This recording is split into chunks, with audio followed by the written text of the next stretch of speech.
Hello guys, সবাই কেমন আছেন? আশা করি প্রত্যেকেই ভালো আছেন। ইকবাল একাডেমি ইউটিউব চ্যানেলের পক্ষ থেকে আমি ইকবাল আপনাদের প্রত্যেককে জানাচ্ছি স্বাগতম। তো গাইস, আজকে যে টপিকটি নিয়ে আমরা আলোচনা করব, মূলত অলরেডি এই ভিডিওর থাম্বনেইল দেখেই আপনারা বুঝে নিয়েছেন কোন টপিকটির উপরে এই ভিডিওটি তৈরি করা হচ্ছে।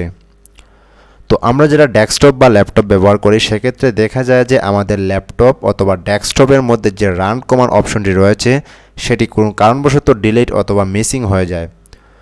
তো সেই রান কমান্ড অপশনটি কিভাবে আপনি কাস্টমাইজ করে নিয়ে আসবেন, এই টপিকটির উপরেই এই ভিডিও তৈরি করা হচ্ছে। তো আমরা আর বেশি কথা বলবো না, চলে যাচ্ছি আমরা মূল কাজে। তো মূল কাজে চলে যাওয়ার আগে প্রত্যেকবারের মতো আপনাদের কাছে আমার ছোট্ট একটি রিকোয়েস্ট থাকে, যারা আমার এই চ্যানেলটিতে একদম নতুন তারা অবশ্যই চ্যানেলটি সাবস্ক্রাইব করতে ভুলবেন না এবং পাশে থাকা বেল আইকনটি অন করে রাখবেন।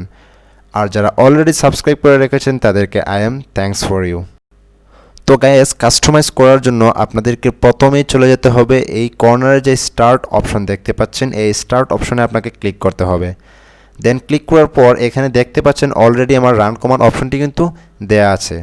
সো আপনার ল্যাপটপ বা ডেস্কটপে যদি এই রান কমান্ড অপশনটি না থাকে, তো সেক্ষেত্রে আপনি এই যে ব্ল্যাঙ্ক জায়গা দেখতে পাচ্ছেন, এইখানে আপনি আপনার মাউসের রাইট বাটন ক্লিক করবেন। ক্লিক করার পর এইখানে যে প্রপার্টাইজ অপশন রয়েছে সেখানে ক্লিক করবেন। ক্লিক করার পর আবার এরকম একটি পপ আপ মেসেজ আপনাদের সামনে চলে আসবে। তো আসার পর এইখানে দেখতে পাচ্ছেন ট্যাক্স বার, স্টার্ট মেনু, টুলবার। তো এইখান থেকে এই স্টার্ট মেনুতে যে আপনি এই যে কাস্টমাইজ অপশন দেখতে পাচ্ছেন ডান পাশে, এই কাস্টমাইজ অপশনে ক্লিক করবেন। ক্লিক করার পর আরেকটি পপ আপ মেসেজ চলে আসবে। আসার পর মাউসের মিডল বাটন একটু সুইপ করে নিচে যে এইখানে এই যে রান কমান্ড অপশনটি দেখতে পাচ্ছেন, এই যে রান কমান্ড অপশন, এই যে চেকবক্স একটি রয়েছে সেটি অলরেডি সিলেক্ট করে থাকার কারণে আমার এই স্টার্ট মেনুতে রান কমান্ড অপশনটি কিন্তু দেখাচ্ছে। যদি আপনার ল্যাপটপ বা ডেস্কটপে এই রান কমান্ড অপশনটি, এই চেকবক্সটি সিলেক্ট করা না থাকে, তো অবশ্যই আপনি এই চেকবক্সটি সিলেক্ট করে দিবেন। দেন ওকেতে ক্লিক করবেন, তারপর অ্যাপ্লাইতে ক্লিক করবেন, অ্যাগেন ওকেতে ক্লিক করবেন। তো ক্লিক করার পর বন্ধুরা আপনাদের এই যে রান কমান্ড অপশনটি কিন্তু চলে আসবে।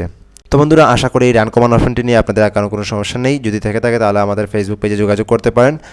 আর ভিডিওগুলো যদি ভালো লেগে থাকে তাহলে অবশ্যই একটি লাইক কমেন্ট করবেন এবং বন্ধুদের সাথে বেশি বেশি শেয়ার করবেন। সবাই ভালো থাকবেন, সুস্থ থাকবেন। আল্লাহ হাফেজ।